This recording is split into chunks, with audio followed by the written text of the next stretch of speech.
Okay, thank you. Now, yes, she is Priya. We are going to move now to a very sensible topic nowadays, right? That is social responsibility, planetary impact. We are all worried as well about that, right? And then we have Priya for talking about these two areas. She is the External Affairs Manager at Purina Europe with extensive experience in marketing and communications. She has successfully created and run various campaigns within the food and drink sector. And in her current role, Priya is responsible for managing Purina's external corporate communications, stakeholder engagement, and public relations strategy to increase Purina's awareness and foster positive relationship with various audiences. So thanks a lot, Priya, for being with us today. And the floor is yours. Hi, everybody. Thank you so much, Jennifer, for the introduction and your presentation. So hello, everyone. My name is Priya Hamilton. I work in the corporate communications team as the external media relations manager. Thank you so much for having me here today to talk to you in more detail around Purina. I am going to specifically talk about our Purina commitments, and this really is looking at all our impact and the work that we are making for the broader society, but also the work that we are doing in the environmental space. So today you will be hearing a lot about pet nutrition and how quality ingredients and quality food are so important and so important for Purina. Whilst absolutely pet food is at the heart of what we do, it's not everything that we do. And for many, many years, we've had a very strong global purpose that guides all our actions. And that purpose really is that we want to create richer lives for pets and also for the people that own them.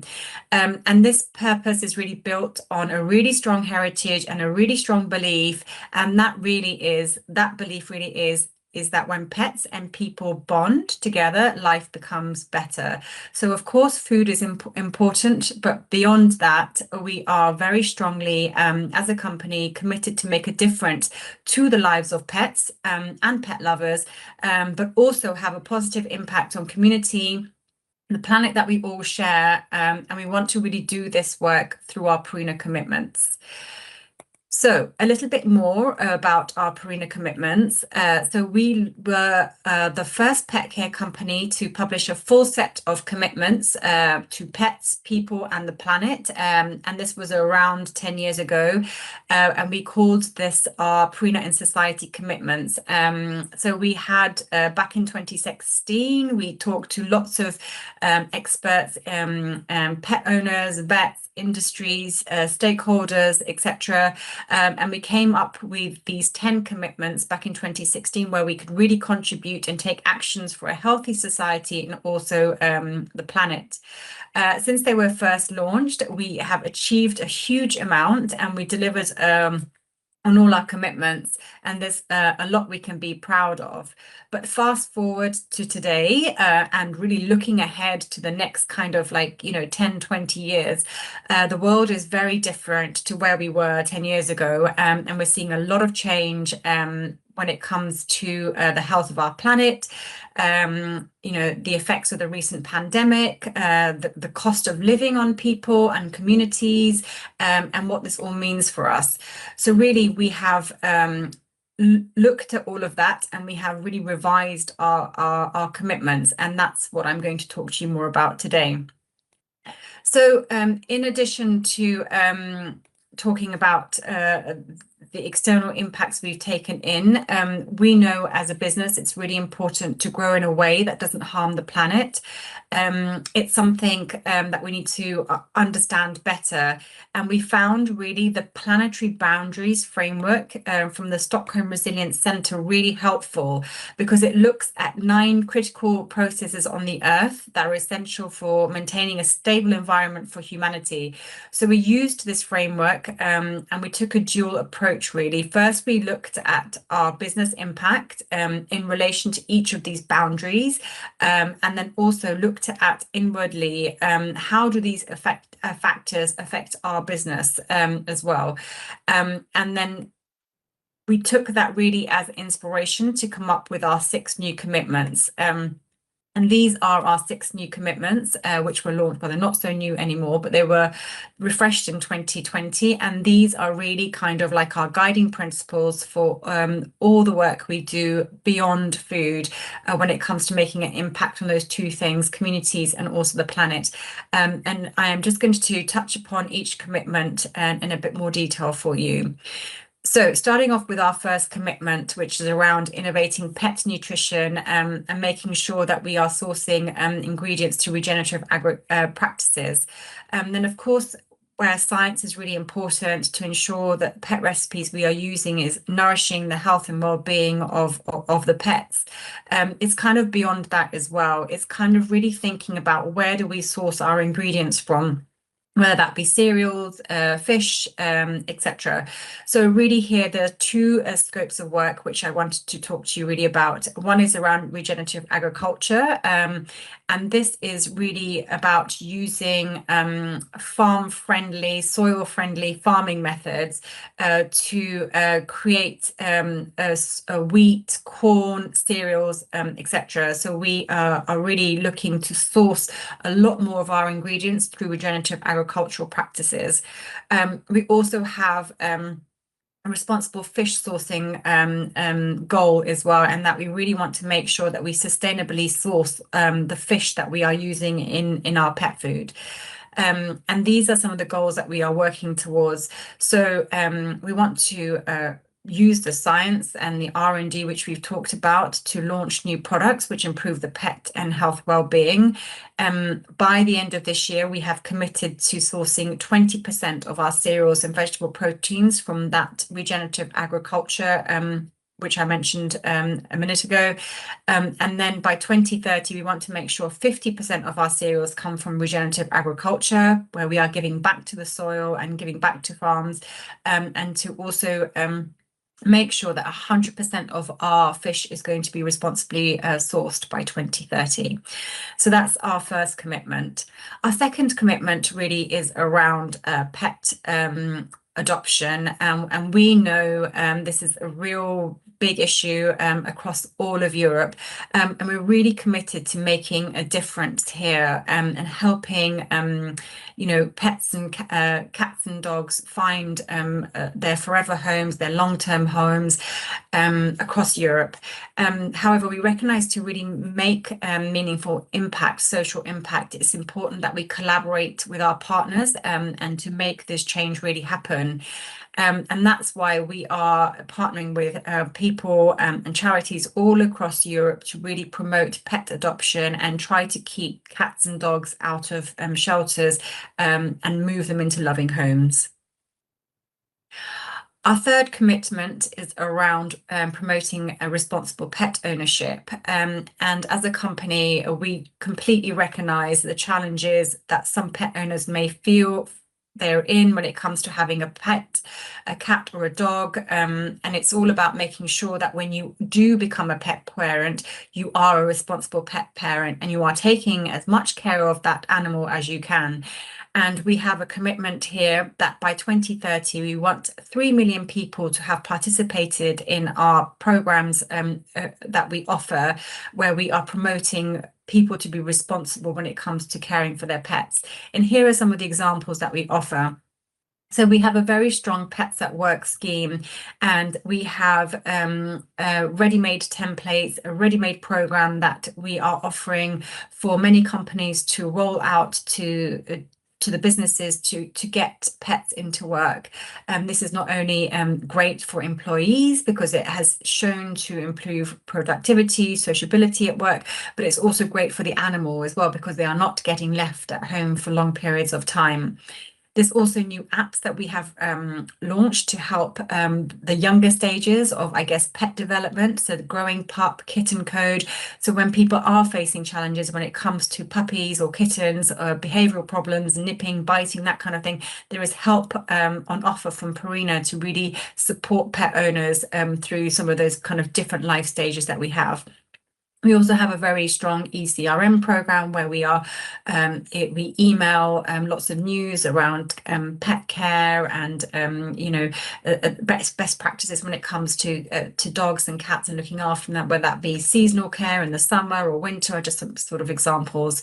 We also have a breed selector online as well, which is really very much about people thinking about what kind of a pet are they thinking about adopting. Is it the right breed for them? Is it a small or large? What are the behavioral traits of that breed? So really encouraging people to think about what kind of pet owner they want to be, and take some responsibility for that. So that is our third commitment. Our fourth commitment is around fostering people's health through the power of the pet-human bond, and it's very important to recognize the bond that the animal has with a person can have really positive effects on someone's health. That has been proven in many cases. That can be physical health as well as mental health, and we have a ambition that by 2030 we would have helped 1 million people in vulnerable situations to improve their health and well-being through that pet-human bond. And when we talk about people in vulnerable situations, these can be people who are potentially elderly. They are maybe facing some kind of adversity in their life, perhaps financially, and maybe there are some there's some health things going on there, whether that be kind of through mental or neurodiversity or physical health as well. So we want to use our programs across Europe to really make an impact to these people in vulnerable situations to improve their health and well-being. And one example I wanted to just kind of like highlight here together with you today is our Better with Pets prize. And this is a really strong initiative that we're incredibly proud of. And this is a fund that we give to social entrepreneurs whose businesses harness that pet-human bond and they make that societal impact. So every 2 years, we have, since I think 2018, given 200,000 euros to organizations that are really making an impact in this space.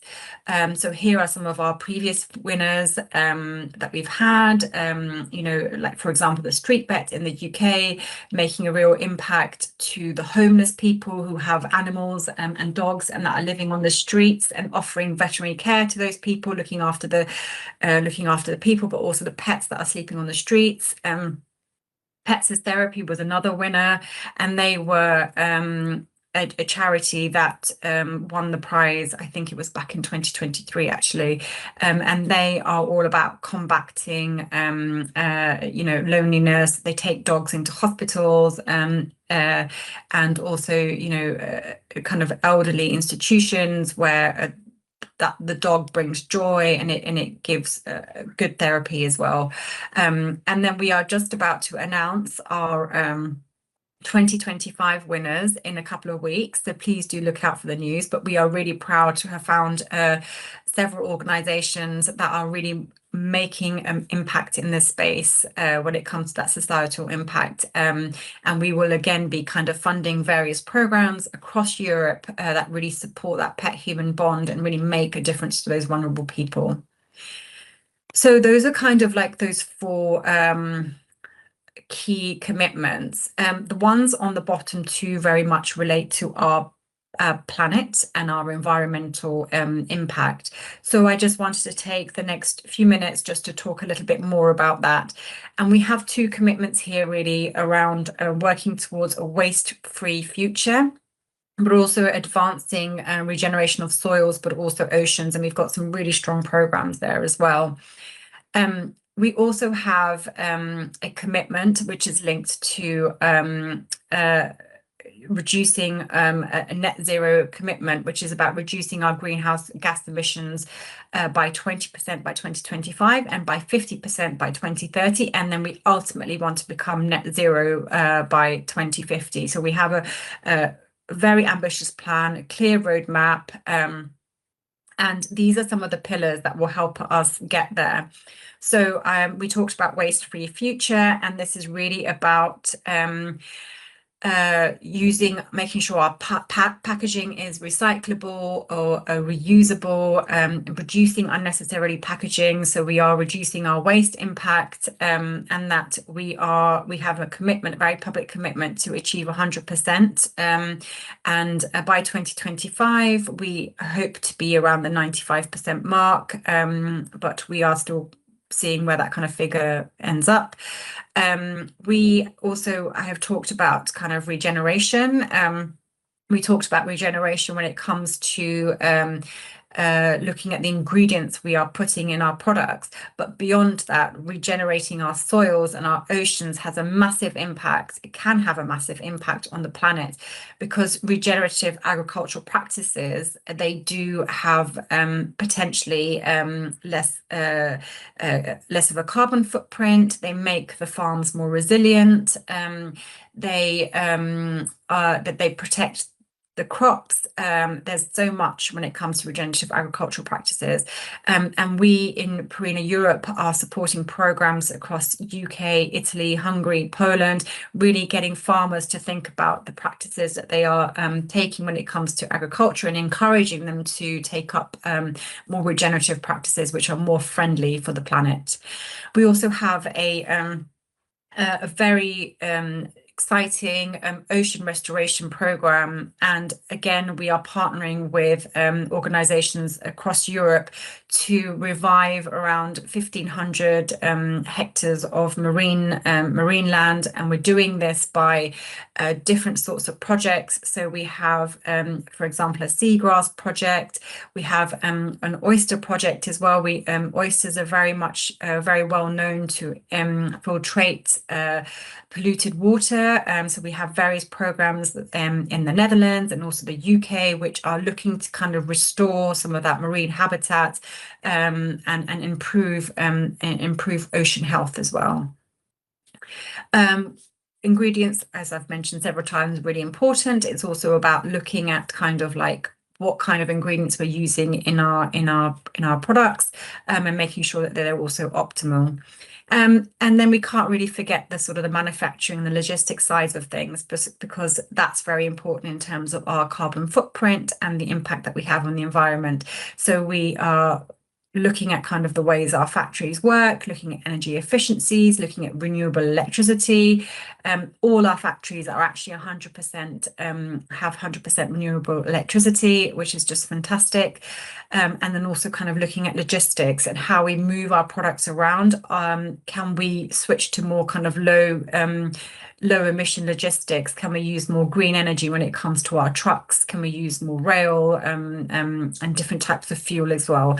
So this is some of our key kind of projects when it comes to reducing our greenhouse gases, but also working towards those two commitments which are highlighted.